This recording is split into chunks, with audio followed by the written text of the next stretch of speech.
Welcome to Design Diary, the podcast where you get to look inside my board game design notebook as well as what's going on inside my head.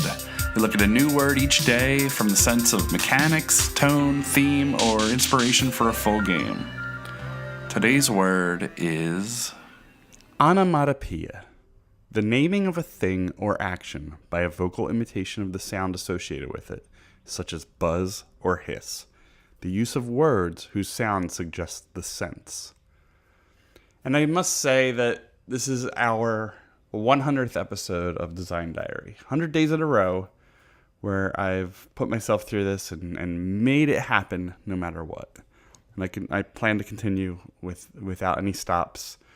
And there's been a couple hard days there. You know, I had a funeral. I traveled to Boston, Baltimore, New Hampshire.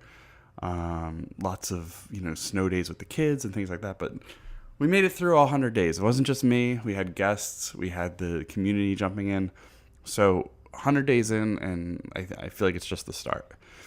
But I think it's comical that our celebratory 100th episode is a word as difficult as onomatopoeia. This one is extremely challenging, and my notes are, you could say weak.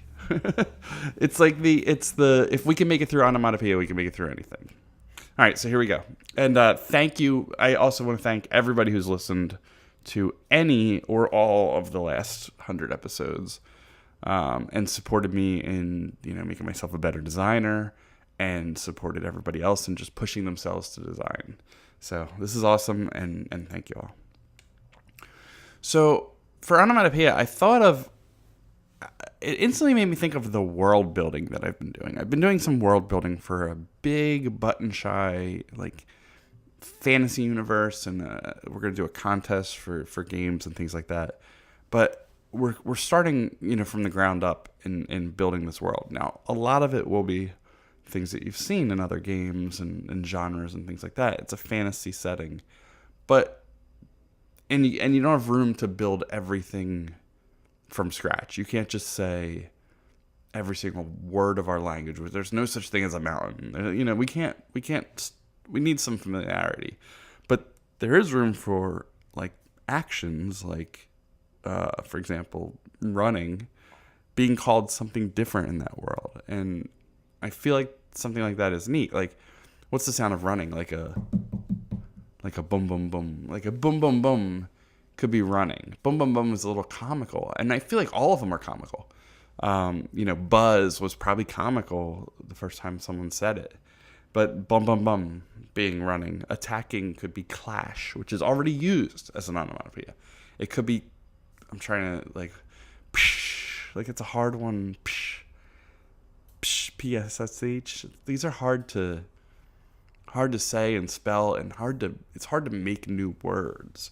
But defining actions by their sounds in a time when everything is new and ready to be explored is cool.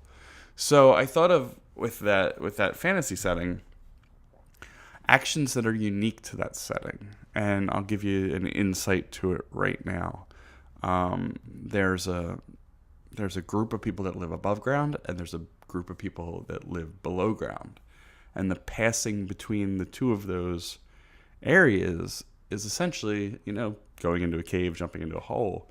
But it could be a little more cinematic than that. And it could be a wash. I don't know what that means. And even how you spell it, wash, W-A-S-H, that's wash, W-A-A-S-H. That's the sound of going between the two areas, wash. But I don't know. I mean, that's crazy design space. It's so hard to come up with something. But from a gameplay mechanics side, I said this is really hard. And I thought of going with some sort of word game. And that seems natural, like a party game or a word game. But I thought of taking it down and into, the more gamer side and complex side, and saying an action selection game.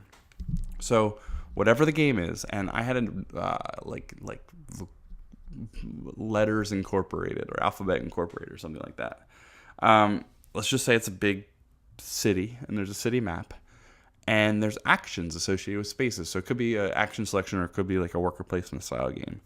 But I thought that the way that the actions work For example, one is to like infiltrate a building. The goal of this game is to get the most points by betting on letters and words, or letters, bidding on them, and making money based off of how much these letters are used in the world. So an action that is infiltrate a building. And to infiltrate a building, you might gain access to some of their secrets or something along those lines. What is the sound for infiltrating a building? And it'd be like, Dano, right? D-A-N-D-A-W. So we're going to come up with these words as a group at the beginning of the game. And then they're defined on the board. Dandao is to infiltrate a building. Every time someone does it, they say the word, Dandao. And then what happens is everyone who owns those letters, D-A-N-D-A-W, so D-A-N and W, gets paid out. And D and A, no, D-A-N-D-O-W, D and D, or just D, gets paid out twice because it's used twice in that letter. So there's a whole phase at the beginning. We come up with all our words, and then we bid on them. Or it could be the opposite. We bid on our letters, and then we come up with our words based off of the letters we got. Two drastically different approaches. So what I think is interesting about it, though, is it's like this corporate conglomerate that controls all the letters, and we bid on them. But then there's going to be certain letters that are not used. Like we may not use X or J or something in some of these action words. The letters that you don't use are going to go to an area that plays very differently. And I thought of a couple things. I thought one, maybe you use them for player names or things like that. But I thought more interesting is like the dump, like the town dump has these extra letters, and you can take them from the town dump, or you can put them in the town dump. And there could be just some other, scoring thing based off of that. And maybe like you use them to form new words or to adjust words or things like that. But it's just a weird approach to a word that is impossible. I mean, this word is really hard. But I mean, that was my thought. Bidding on letters, coming up with words, using those words as actions, and getting paid out for them. I don't know. There might be something there, but we're 100 days in, so we're allowed to have an off day. Anyway, if you have anything for Onomatopoeia, blow my mind by telling me what it is. Join us at Board Game Geek in the design forums, Twitter, everywhere else. Tell me what you think of this podcast. You can, I don't know if there's reviews on iTunes. I have no idea. After 100 episodes, now it's time to look back and say, what am I doing right and what am I doing wrong? But tell me. I don't know. I have no idea.